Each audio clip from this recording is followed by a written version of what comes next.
So Bitcoin had a pretty exciting day price-wise yesterday with a massive drop, which of course has led some people immediately to start panicking. Oh no, $69,000 was the top. It's over. We're into a bear market now.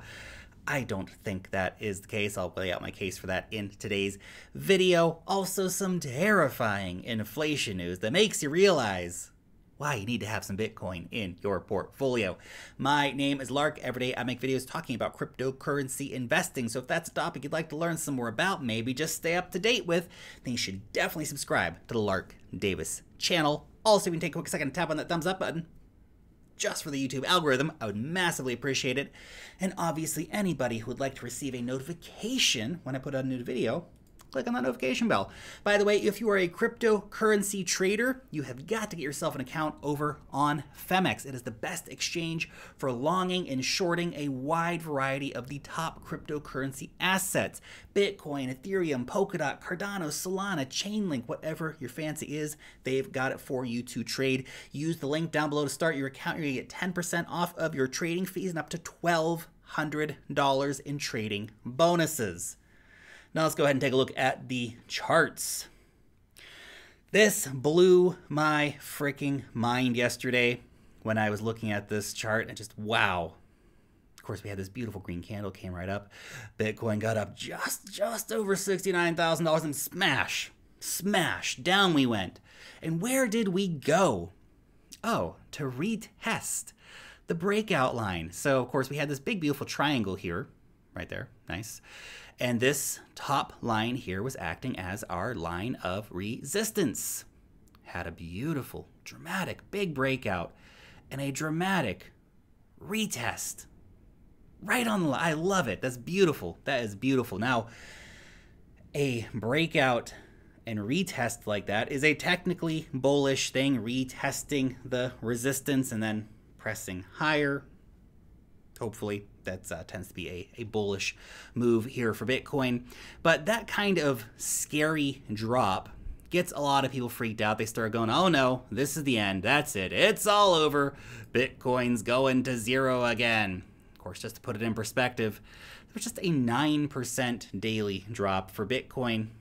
That ain't no big thing. That's just another day in Bitcoin. You know, we just had a daily candle where Bitcoin went up by 7%. Ain't no big thing. Ain't no big thing. The one thing, though, is that when Bitcoin does this, it tends to drag all the altcoins down with it. Everybody starts panicking, running for the exits. Over-leveraged traders, of course, start getting washed out on these kinds of situations. However, that was a potential, I think, bullish retest. Now, could we see the price come back down to retest even $62,000, maybe a farther point on this line here? Yes, we could, and you, of course, should be prepared for that eventuality. I think before we push off to a new all-time high beyond $69,000, maybe we'll get up to $69,420 in the next one. But before we do that, probably going to see a bit of volatility. So a retest of $62,000 would not surprise me at all. That's been a very, very, very important area of price resistance for Bitcoin. You can see it, of course, here being a very, very important area of resistance, but as well, all the way back here was a major, major area of resistance as well. So seeing a retest of this area would not surprise me at all. But $69,000 is not the top. It's not the top. That's not where Bitcoin's stopping. We are going to go much, much higher than $69,000. It's 2 steps forward, 1 step back all the time with this market. You can see it's just how it is. Big run up, down, big run up, down, big run up, down, big run up, down, down farther, big run up, down again. This is the nature of the game. Don't let it surprise you when it happens. Bitcoin still going to $100,000, I think, by the end of the year. So it's really not even that far away right now. You know, at $64,000, $100,000, it's just so close. It's really not even far away. We'll just put that there. It's a 55% total move higher for Bitcoin. It could do that real quick. real quick. That's the same amount of gains, by the way, we had from, September up until the October peak. So this is a very, very possible move for Bitcoin. And when you see stuff like this, you start to realize, of course, Bitcoin's going to $100,000. Of course, 69,000 US dollars was not the top for Bitcoin. These charts, as well as the inflation news we're going to talk about in a minute, make it so damn obvious. Here we go. 12.9% of the total supply of Bitcoin sitting on centralized exchanges right now. We have demand continuing to rise. The long-term holders basically not selling off their Bitcoin. The amount of Bitcoin on exchanges continuing to fall. So you can see here, this was back at peak Bitcoin, back in this area. Ever since then, it's just been a downward trajectory. Demand keeps rising. People keep buying Bitcoin, taking it off of centralized exchanges, dumping it in their cold wallets, waiting for the number to go up, using it as a store of value, using it as gold 2.0 within their portfolios. So this is just going to keep falling. It's 12.9% today. It's going to be 12.5%, 12% by the end of the year. By this time next year, it's going to be what, 9%? Something like that. It will just keep falling. Bitcoin's a scarce asset, and only a tiny percent of the world's population has access to it, or has exposure to it, I should say. Everybody has access to it, but they don't have exposure to it. They haven't bought it yet. And everybody is going to want a piece of that pie. We also see the Bitcoin supply, the illiquid Bitcoin supply, continuing to rise. So that is Bitcoin basically sitting in hardware wallets. People aren't moving it. They're sitting on it, waiting for the number to go up. Now, Bitcoin bull Bill Miller came out and said that every major bank, every major high net worth firm is going to eventually have some exposure to Bitcoin. And he's absolutely right. Remember, the supply on exchanges is only going down.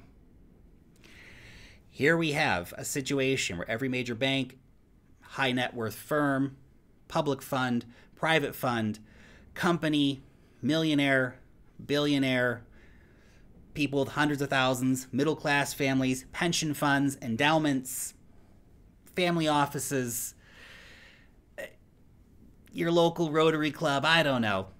The Boy Scouts, everybody is going to have some exposure to Bitcoin in one way or another. The retirement funds, the ETFs they invest in, whatever, it's going to have exposure to Bitcoin. And there's only 21 million of them. And of those 21 million, we still have, what, 2 million to be mined over the next 100 years. Most of that, of course, will have happened by mid-2030s. But we only have around 2 million Bitcoin sitting on exchanges right now. That's not a lot of Bitcoin. That's not a lot of Bitcoin. A third of Bitcoin's been lost forever. The rest of it, long-term holders, people who are just sitting on it. They don't need to sell it. If you've been in crypto long enough, you don't need to sell your Bitcoin. You're getting passive income, you're staking coins, you're providing liquidity, doing all this stuff. You don't need to sell your Bitcoin. You can just sit on it. And that's what a lot of people are doing. Why would you sell your Bitcoin if you didn't have to? That's exactly what is going on here. It's going to go a lot higher. $100,000 is coming. $500,000, flipping the market cap of gold. It's coming. It's only a question of when. And when you start to understand how funny the money situation is right now, you understand as well, it's inevitable to see the $100,000, the $500,000, and yes, I strongly believe the $1 million Bitcoin by the end of the decade. Inflation just keeps working in our favor. And look, if you are somebody, if you have friends, family members, all this stuff who are just sitting in cash and they have their money in a savings account earning, 0.01% interest, they're gonna get crushed so bad. So bad. And it's happening to everyone everywhere. And look, it happens more dramatically sometimes. Venezuela and Zimbabwe, those are dramatic cases of inflation.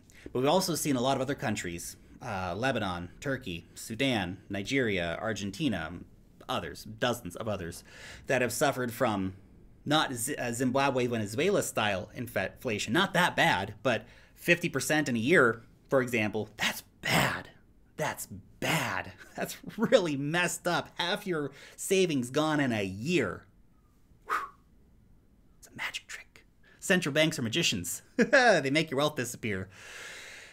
And look, you might think, well, hey, I'm in the dollar, I'm in the euro, I'm in the pound. Those are strong currencies. They're going to do good. Nope. Every single currency is bound for zero. They're all going to go down the toilet. Look at the history of fiat currency. Their charts are all like this. Just down, down, down, down, down. Last year, we've seen record inflation, massive money printing, insane debt. It's silly at this point. So here we go. Federal Reserve said, of course, that inflation is just transitory. But here we are. Inflation just keeps rising. This is in the U.S. Consumer Price Index went up to 6.2% in October. Now, that's crazy. That's a lot. That's a lot. That's a lot. Let's keep it real, guys. That is a lot. And I like what Mark Yusko says. Stop calling it inflation. Recognize what it truly is, a massive currency devaluation to bail out the kleptocrats. Absolutely right. Absolutely right. Most of the money printing that's happening right now, if they were money printing to, house the homeless and feed the hungry and all this stuff, you'd be like, yeah, okay, inflation's bad, but at least they're doing something good with it. The inflation you have right now, the currency devaluation, as Mark says, it's all going straight to the big banks. It's all going straight to the big corporations. It's a big club, and you and I ain't in it, which is why you have to buy Bitcoin. Opt out of this insanity. If you have all of your wealth sitting in fiat, you should be freaking the frick out right now, man, because here's the numbers for you. If inflation stays that high, and look, maybe it goes down, maybe it goes up. Remember, the Fed said inflation's just transitory.